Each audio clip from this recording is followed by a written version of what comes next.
బ్రిటన్లో మరో breaking news చూస్తున్నాం. పాలమూరులో కల్తీ కల్లుకు మరో ఇద్దరు బలయ్యారు.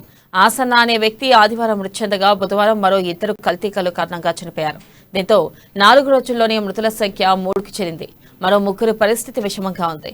50 మంది ఇంకా జనరల్ హాస్పిటల్లో చికిత్స పొందుతున్నారు. మహబూబ్ నగర్ లోని అంబేద్కర్ కాలనీకి చెందిన విష్ణుప్రకాష్ శుక్రవారం కల్లు తాగినప్పటి నుంచి అస్వస్థతకు గురయ్యాడు. అతన్ని మహబూబ్ నగర్ లోని జనరల్ హాస్పిటల్లో అడ్మిట్ చేశారు.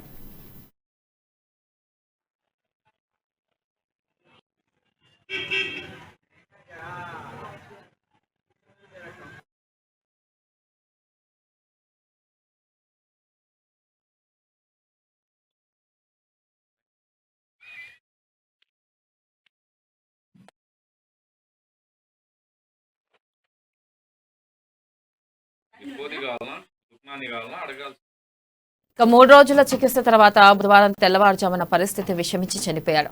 మహబూబ్ నగర్ జిల్లా కేంద్రంలోని దొడ్లోనిపల్లికి చెందిన రేణుక అనే మహిళ కూడా చికిత్స పొందుతూ బుధవారం ప్రాణాలు కోల్పోయారు. కాగా మహబూబ్ నగర్ జనరల్ హాస్పిటల్లో కల్తీ కల్లు బాధితులకు సంబంధించి ఎలాంటి సమాచారాన్ని బయటికి రానివ్వడం లేదు.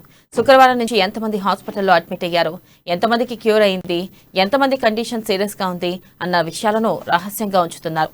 బుధవారం విష్ణు చనిపోయిన విషయం తెలుసుకున్న మీడియా హాస్పిటల్కు చేరుకోగా అప్పటికే హాస్పిటల్ మెయింటెనెన్స్ సిబ్బంది పోలీసులు మోహరించారు. ఇక మీడియా ప్రతినిధులను లోనికి వెళ్లనివ్వలేదు. దాదాపు 3 గంటల వరకు వేచి ఉన్న అనుమతి ఇవ్వలేదు. సూపరింటెండెంట్ పర్మిషన్ ఉంటేనే అనుమతిస్తామని చెప్పారు. అదే టైంలో సూపరింటెండెంట్ రామ్ కిషన్ అటుగా వెళ్తుండగా మీడియా ప్రతినిధులు ఆయన అడ్డుకున్నారు. ఇది ప్రభుత్వ ఆసుపత్రిని ప్రైవేట్ ప్రాపర్టీ కాదని తమను ఎందుకు అనుమతించడం లేదని ఆగ్రహం వ్యక్తం చేశారు. వారికి సమాధానం చెప్పకుండా ఆయన అక్కడి నుంచి వెళ్లిపోయారు.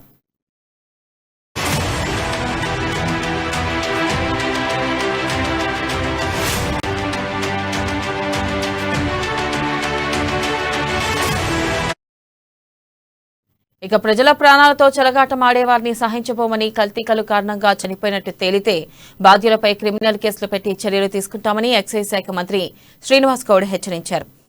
ఎఫ్ఎస్ఎల్ రిపోర్ట్ వస్తే వారు ఎలా చనిపోయారో తెలుస్తుందన్నారు. తమ ప్రభుత్వం నిక్కచ్చిగా పనిచేస్తుందని, అస్సాం నుంచి లిక్కర్ వస్తుందని గతంలో తమకు సమాచారం అందితే అధికారులు అక్కడికి వెళ్లి పట్టుకున్నారన్నారు.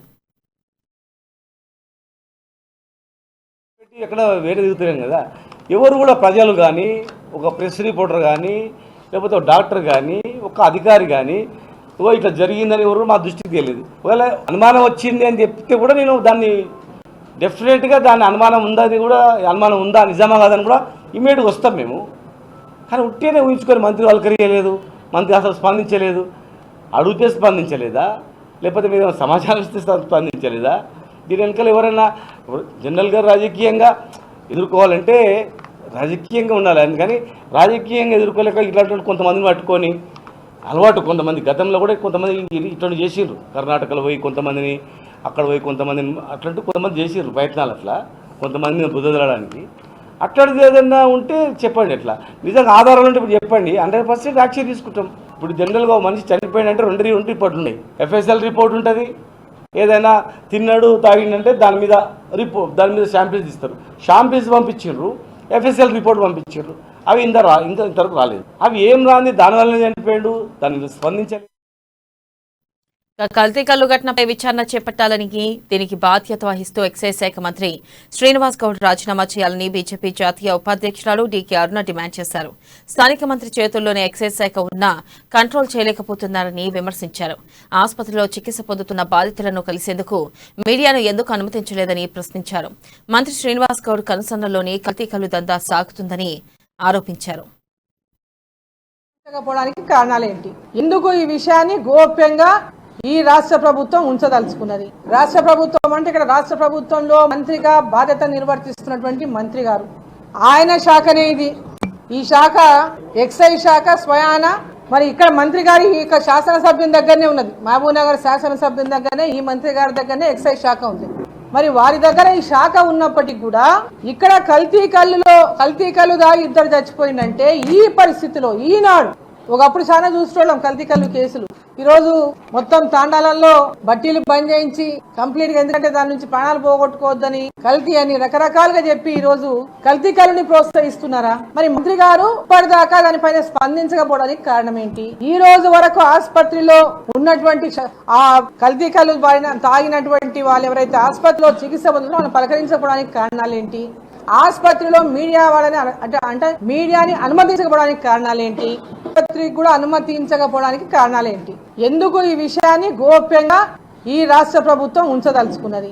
రాష్ట్ర ప్రభుత్వం అంటే ఇక్కడ రాష్ట్ర ప్రభుత్వంలో మంత్రిగా బాధ్యత నిర్వర్తిస్తున్నటువంటి మంత్రి గారు, ఆయన శాఖనే ఇది.